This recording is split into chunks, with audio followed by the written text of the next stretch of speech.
नमस्कार बालमित्रांनो, कसे आहात? आता पावसाळा सुरू आहे, जून महिना ना हा.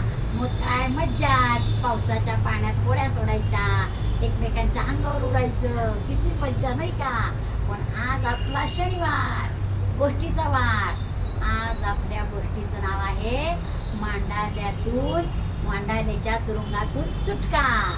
मुलांनो, आपले लोकमान्य बाळ गंगाधर टिळक आहे की नाही, त्यांची सुटका होऊन आता 110 वर्ष पूर्ण झाली. मुलांनो, त्यावेळेला ते क्रांतिकारक होते ना, ब्रिटिशांविरुद्ध त्यांनी बंड पुकारला. म्हणून ब्रिटिशांनी त्यांना साबरमतीच्या तुरुंगामध्ये 6 महिने टाळांबून ठेवलं बरं का. आणि नंतर तिथून त्यांना मांडाल्याच्या तुरुंगात नेलं. मांडाल्याच्या तुरुंगात त्यांना एक छोटीशी खोली दिली, त्याच्यामध्येच त्यांना डांबून ठेवलं. आणि सगळ्या कैद्यांकडनं अनेक कामं करून घेतात. आणि नंतर वेळ मिळेल की नाही, त्यावेळेला ते जेव्हा जातात पुन्हा जातात की नाही त्यांच्या खोलीमध्ये, तेव्हा टिळक गप्प बसत नव्हते. त्यांनी गीता रहस्य हा ग्रंथ तेवढ्या 6 वर्षात लिहून काढला. इतका सुंदर ग्रंथ त्यांनी लिहून काढला.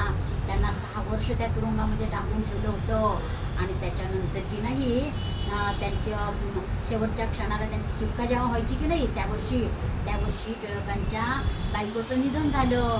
परंतु त्यांना निधनाला जाता आलं नाही, कारण ते तुरुंगात होते. पण ज्या वेळेला त्यांची सुटका झाली ना, त्यावेळेला कुणालाही कळवलं नाही की सुटका होणार म्हणून.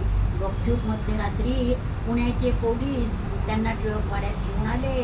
आणि टिळकवाड्यात आल्यानंतर दार वाजवलं, तर वॉचमॅननी दार उघडलं. कोण आहे विचारलं, आणि मी टिळक. मग वॉचमॅन म्हणजे दार म्हणजे पूर्ण नाही उघडलं, खिडकीतनं, ते छोट्या खिडकीतनं पाहून टिळक म्हटल्यानंतर तो घाबरला. अरे बापरे, काही माहिती नाही, काही नाही, टिळक येणार असे कसे, कोणतरी दुसरंच असेल.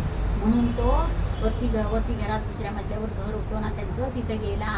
मग तिथे की नाही टिळकांचे भाचे राहत होते. त्यांचं नाव धोंडोपंत विध्वंस बरं का मुलांनो. मग त्यांना सांगितलं की बाहेर टिळक आलेत असं म्हणतात. मग ते पटकन आले आणि त्यांनी दार उघडलं तर समोर टिळकांना पाहून, मामाला पाहून त्यांनी त्यांच्या पायावर डोकं ठेवलं, नमस्कार केला आणि अश्रू गाळू लागले. मग त्यांनी त्यांना उठवलं आणि मग ते घरात गेले. घरात गेल्यानंतर त्यांनी दोन्ही मुलांना जवळ घेतलं, बायकोच्या तसबिरीसमोर घेऊन नमस्कार केला. अशा प्रकारे त्यांची सुटका झाली. मग दुसऱ्या दिवशी लोकांना कळलं की टिळक आले. मग टिळकांच्या वाड्यावर दर्शन घेण्यासाठी ही झुंबड, इतकी गर्दी की बस. मग थोडे दिवस ना ते विश्रांतीसाठी टिळक याच्यावर गेले बरं का, सिंहगडावर गेले. सिंहगडावर पण त्यांचा वाडा आहे, तुम्ही पाहिला का कधी? मी पाहिलाय बरं का. मग ते तिथे गेले बरं का, मग तिथे विश्रांतीसाठी. मग तिथून की नाही रोज रतिबाचं दूध त्यांना यायचं टिळकांना. पण आता ते जे आजोबा होते की नाही टिळकांना दूध घालणारे, ते खूप थकले होते. पण जेव्हा त्यांना मांडाल्याच्या तुरुंगात टाकलं, ही जी वार्ता कळली की नाही, तो दिवस सोमवारचा होता. ते आजोबा की नाही सोमवारचा उपवास करायचे. त्यांना कळलं की आपले टिळक मांडाल्याच्या तुरुंगात त्यांना डांबून ठेवले. ते म्हटले, जोपर्यंत माझे टिळक सुटून येत नाही तोपर्यंत मी उपवास सोडणार नाही. मग जेव्हा टिळक सिंहगडावर गेले, तेव्हा त्यांचा मुलगा रतिबाचं दूध घेऊन आला आणि त्यांना कळलं की टिळक आहे तिथे. मग ते म्हटले की आजोबांना घेऊन तो एक टोपली केली, त्या टोपलीमध्ये आजोबांना बसवलं, वडिलांना म्हणजे मुलाने. आणि एवढा खवा, एवढी कणेरीची फुलं घेतली आणि टिळकांच्या दर्शनाला आला. आणि टिळकांना म्हटला, त्यांना कळलं ना तुम्हाला तिकडे तुरुंगात ठेवलंय, तेव्हापासून ह्यांनी उपास केलाय, तुम्हाला पाहिल्याशिवाय उपास सोडणार नाही म्हटले. मग त्यांना खूप आनंद झाला. मग म्हाताऱ्या आजोबांनी पाहिलं बरं का टिळकांना, आणि त्यांना कडकडून मिठी मारली. ह्या मुलाला अगदी लाजल्यासारखं झालं की टिळक एवढे मोठे आणि आपले आजोबा, आपण तर काय खेडेगावातले, आणि कुशाल त्यांनी मिठी मारली टिळकांना. मग टिळकांनी त्यांना प्रेमाने त्यांच्या पाठीवर हात फिरवला, त्यांना बसवलं खुर्चीवर. आणि मग तो मुलगा म्हटला, तुम्ही येईपर्यंत ह्यांनी उपास सोडला नाही.